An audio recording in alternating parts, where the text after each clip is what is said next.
What got us interested in SHC, what history has called spontaneous human combustion, what we prefer to call now sudden human cremation, was reading a book in 8th grade about an unusual death that occurred to Mary Hardy Weiser in St. Petersburg, Florida in 1951. It sounded very strange, very localized fire, incredible amount of damage to her body, but no other combustibles around her of any significance had burned or ignited.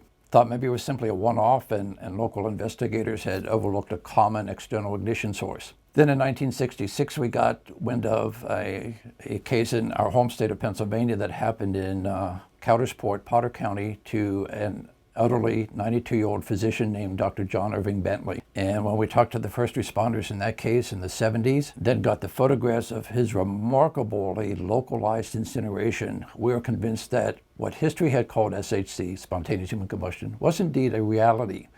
Had to be explained, a real medical mystery. Some people think of spontaneous human combustion as paranormal. Indeed it is. It is outside what is defined as normalcy for the human condition. In that sense, it certainly is paranormal. We have been confronted for decades by the naysayers, the skeptics of SHC, who said this phenomenon is absolutely impossible. One medical examiner in Ohio, when shown some of the photographs that we have collected over our decades of research, called them hoaxes. And we ask why. Why are these photographs hoaxes? He says, quote unquote, because bodies don't burn this way. Well, normally they do not. But in cases that fit the historical definition of SHC, yes, they do. The photographs from Mary Weiser date from 1951. The photographs of Dr. Bentley's half leg lying tangential to a hole through which the rest of his body burned in his bathroom in 1966. These photos predate Photoshop. The photographs are real, and they are absolutely valid visual proof that on rare occasions the human body can incinerate itself more completely than can normally be accomplished in a crematorium retort. Disbelievers in SHC always claim that there's an external ignition source somewhere near the body. There's a dropped cigarette involved, a carelessly lit match or pipe that ignited the person's clothing, and then by what they call the wick effect, slowly immolates the body into a pile of powder. We have conducted experiments trying to prove the wick theory.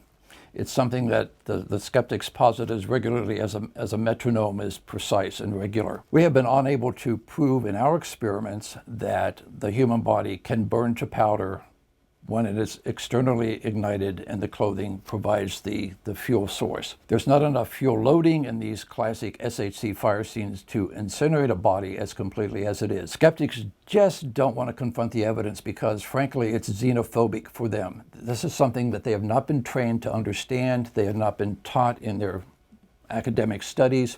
Forensic science says this is impossible because, as we said earlier, the body is mostly water.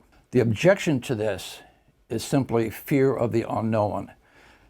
This is something that is currently not explainable by science, and therefore it's easier to dismiss, to debunk it, to ignore the evidence, photographic as well as the evidence that is provided by the first responders. When a body burns normally, there's an acrid stench at the fire scene. In classic cases of SHC, we have discovered either there is no odor of burned flesh, or in several cases, what is described as a sweet, redolent, perfume-like scent.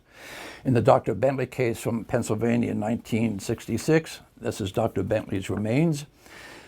The first responder, the person who discovered this fire scene, said that it had an odd, sweet aroma in Dr. Bentley's home. After being introduced in junior high school to the subject of SHC and returning to it after our time in college, we discovered that no one seemed to be looking into evidence for or evidence against spontaneous human combustion. So we decided to spend a weekend down at the Library of Congress to see if the reports of Mary Weiser that we had read about were true or fabricated by the author. And what we discovered in microfilm was that in 1951, this was a front-page newspaper story. The death of Mrs. Weiser was quite remarkable, quite mysterious, and was indeed factual.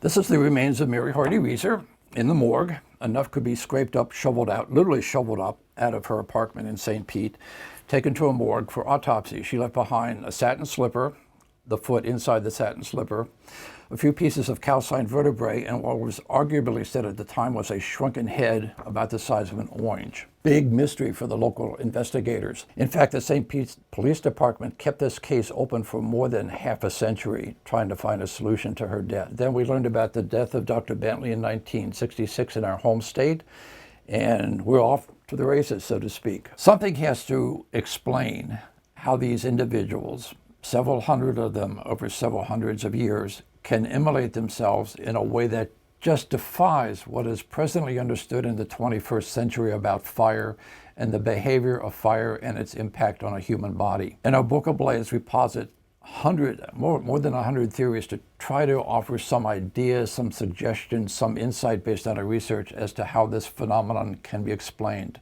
One of those theories involves applying quantum physics to the amount of energy that is required to incinerate a human body to this extent in a very short period of time. Crunching the numbers on a person who weighs about 180 pounds, we determined that based on quantum physics, there is the existence of a hypothetical particle that we have dubbed the pyrotron.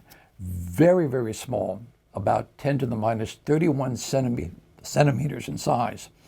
For reference, that's a factor of 20 smaller than a neutrino. Neutrinos are subatomic particles that zip through our body, through the body of anyone who is viewing this program, thousands of times a second, generally with no known physical impact to the body. But the pyrotron, albeit smaller, is much more energetic, has a much higher energy level, about 10 to the 27 ergs of power. If that particle would collide with a quark or other subatomic particle that makes up our human body, the result would be an instantaneous nuclear chain reaction. We have actually done a study on an artifact taken from the home of a retired firefighter in upstate New York in 1986, George Mott, who incinerated through his bed, through the flooring below the bed, and burned his body to a pile of ash in the crawl space below the bed, leaving behind on the bed itself half of one leg, and what the fire investigators who knew George Mott told us was a shrunken head, shrunken to about this size. We were at that fire scene, as we have been at the fire scenes of many of these anomalous fire phenomena, and we can attest that we could stand in George Mott's bedroom and touch his ceiling with our outstretched arm. There was not a scorch mark, not a singe to the ceiling directly above the point through which Mr. Mott burned himself through his bed and into the floor space below.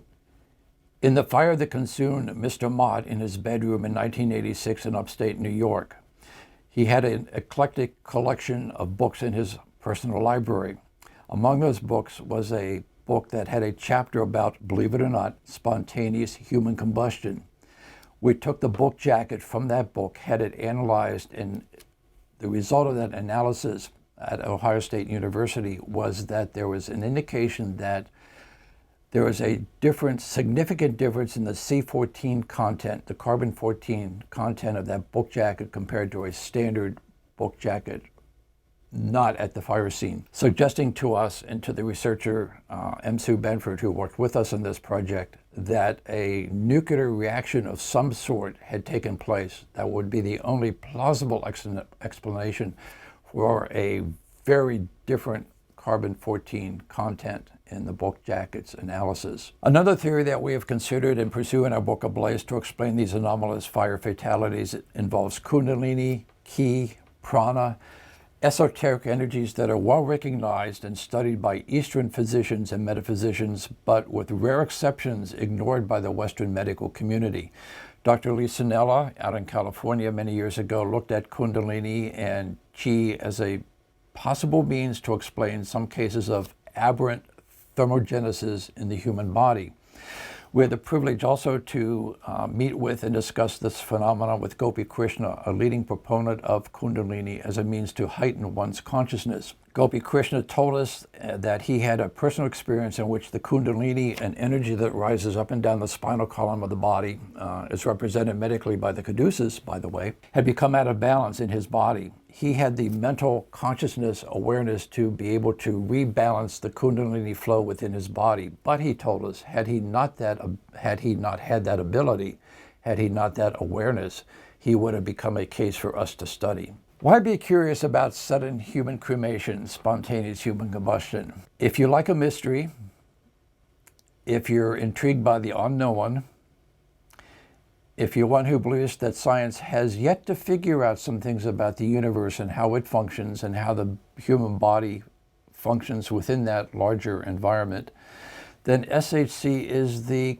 quintessential classic mystery subject to pursue. The evidence from photographs, the testimony of first responders is solid, is irrefutable. Bodies do burn more completely from the inside than from the outside in. One of our skeptics says there is no known case in which internal organs are burned more completely than external body parts. That is not true. We have a survivor case, and people do survive partial spontaneous human combustion experiences. The medical reports that we have from one of those cases, Jack Angel, a traveling salesman in 1974, determined that his burn injuries were, and we put this in quotes because it's from the medical documentation, internal in origin. His team of physicians determined that Jack Angel had burned from the inside out.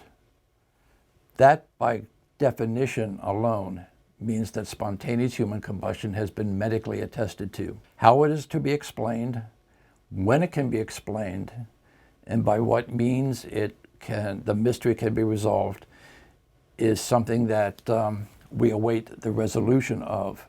Whether we figure it out to the satisfaction of the medical community remains to be seen.